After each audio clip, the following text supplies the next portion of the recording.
Howdy, this is Jason Eichmiller, reverse mortgage expert, and right now I'm going to answer a question that's basically, it's on everybody's minds, or at one point in time it's on everybody's minds throughout the reverse mortgage process.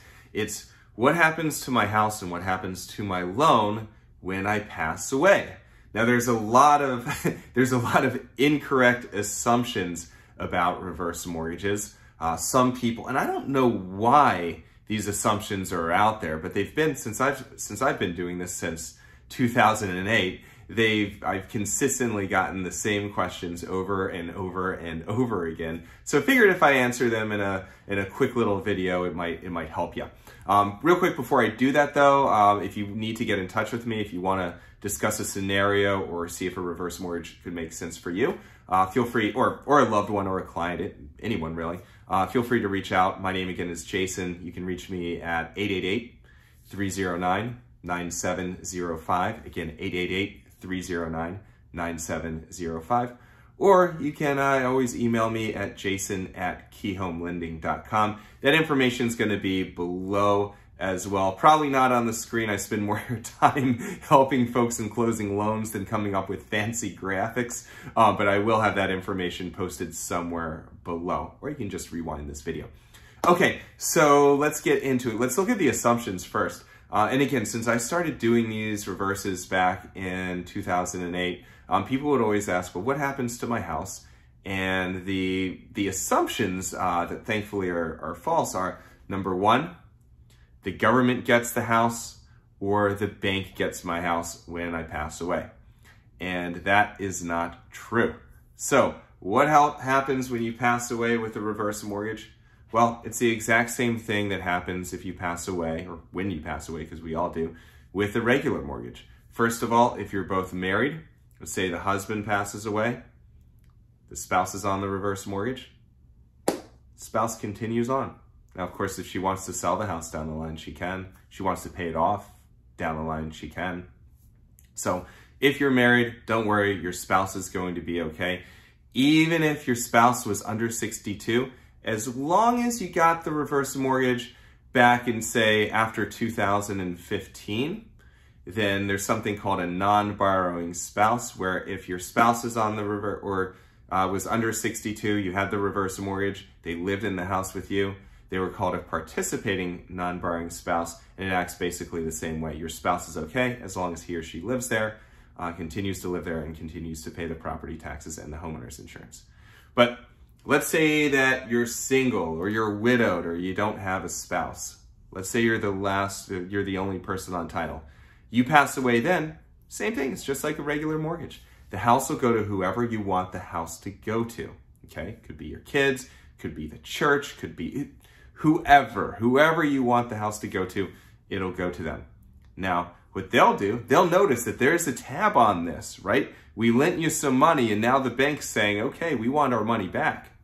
So what happens then is they'll give you up to 6 months to either refinance the house if you want to keep it, and you can, by refinance, you can refinance, you can pay it off in cash. They don't care how they get paid as long as they get paid off. Or if you want to sell the house, just sell it in that 6 month time frame as well. Now, if it is on the market, and if the market, let's say, collapses, you can petition to HUD to get up to 2 3-month extensions. But I don't even like to assume that. I just say, hey, to every single one of my clients, hey, make sure your kids know they got to sell the house in 6 months. Shouldn't be too difficult to do. Now, what happens if, now that's if in 98% of the time when there's equity left in the house, and especially if you get a reverse mortgage now and property values continue to increase, there's going to be equity in the house. But let's say 2008 happens and your house value just drops drastically. Well, if that happens, in that case, what's going to happen is if more is owed on the house than it's worth, so let's say the house is worth, I don't know, let's say the house is worth $600,000 and $700,000 is owed on it. I'm just making up numbers here. You pass away, there's a $700,000 tab on a $600,000 house. Well, more is owed on it than it's worth, so your kids are going to say, wait a minute, we don't want that thing. We don't want this house. No, forget it. Somebody else deal with it.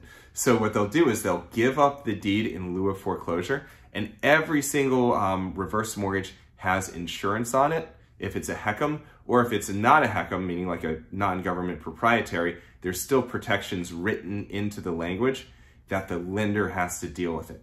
So if it's a hecm, give up the keys and HUD will sell, or the lender will sell the house, and HUD and the FHA will reimburse the lender. If it's not a hecm, give up the keys and the lender will sell it themselves and they'll just take a loss. But either way, and this is super, super, super important, either way, whether it's a hecm or whether it's a proprietary reverse, your kids don't have to pay the difference.